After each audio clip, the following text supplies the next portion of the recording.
Corona অভিযান 28শে March পশ্চিমবঙ্গে বামপন্থী বিপ্লবী অভিমুখ সম্পন্ন এ ভারতবর্ষের সবথেকে বড় যুবদের সংগঠন, নিষ্কলে নয়, মানুষের কাছে গিয়ে রাস্তায় দাঁড়িয়ে লড়াই আন্দোলনের থেকে সেই যুব সংগঠনের একটি ঐতিহাসিক এবং ট্র্যাডিশনাল দিন, যেখানে আমরা গোটা দেশের বেকারি বিরোধী দিবস হিসাবে আমরা আমাদের রাজ্যের হিসাবে আমরা পালন করি।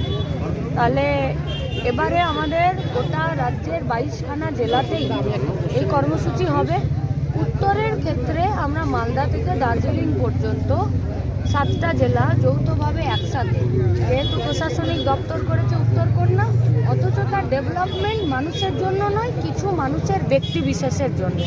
তাই কাজের দাবিতে, স্বচ্ছতার দাবিতে, দুর্নীতির বিরুদ্ধে, নির্যাতনের বিরুদ্ধে, পেটের ভাত হাতের কাজ শিক্ষার দাবিতে আমরা উত্তরকন্যা যাচ্ছি।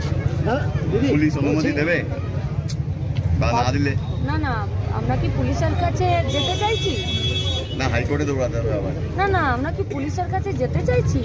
পুলিশ কে? আমরা তো পুলিশের কাছে ডেপুটেশন দিতে যাইনি, তাহলে পুলিশ কেন আটকাবে? তাহলে কি পুলিশকে উত্তরকন্যা নিয়োগ করবে? কেন নিয়োগ করবে সেদিনকার জন্যে? তাহলে কি উত্তরকন্যা জানে যে আমাদের কি কি প্রশ্ন আছে, আর আমাদের প্রশ্নগুলোর ওদের কাছে উত্তর নেই বলে কি পুলিশকে সামনে ঢাল হিসাবে ব্যবহার করবে? যেমন মেদিনীপুরে বুটের নিচে ছাত্রদেরকে পিষে ফেললো, আর যেমন করে রাজ্যের শিক্ষামন্ত্রী গাড়ির তলায় ছাত্রকে পিষে ফেললো। দিদি, যাদবপুর তবে আজকে হাইকোর্ট বলেছে যে শিক্ষামন্ত্রী নিরাপত্তায় গাফিলতি ছিল, কি বলবে? হাইকোর্ট আজকে বলেছে শিক্ষামন্ত্রীর নিরাপত্তা যে ছিল, যে সিকিউরিটি ব্যবস্থা, সেখানে গাফিলতি ছিল।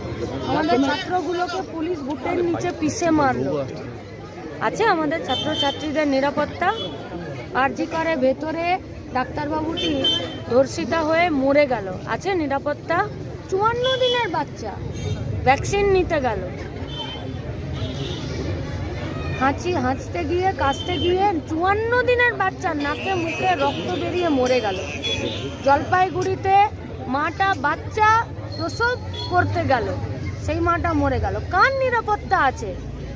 শিক্ষামন্ত্রীর নিরাপত্তা নেই, জেড ক্যাটাগরি দিয়ে দেবে। আমার নিরাপত্তা, প্রসূতি মায়ের নিরাপত্তা, স্টুডেন্টের নিরাপত্তা, হসপিটালের ভেতরে ডাক্তারের নিরাপত্তা, কলকাতার পুলিশ স্টেশনে সিভিক মহিলা ভলেন্টিয়ারের নিরাপত্তা, বীরভূমের চাতরা উপস্বাস্থ্য কেন্দ্রে নার্সের নিরাপত্তা। শুধু শিক্ষামন্ত্রীর নিরাপত্তা নিয়ে এত চিন্তা করলে হবে? আমাদের নিরাপত্তা কি হবে? লোক বাড়ান।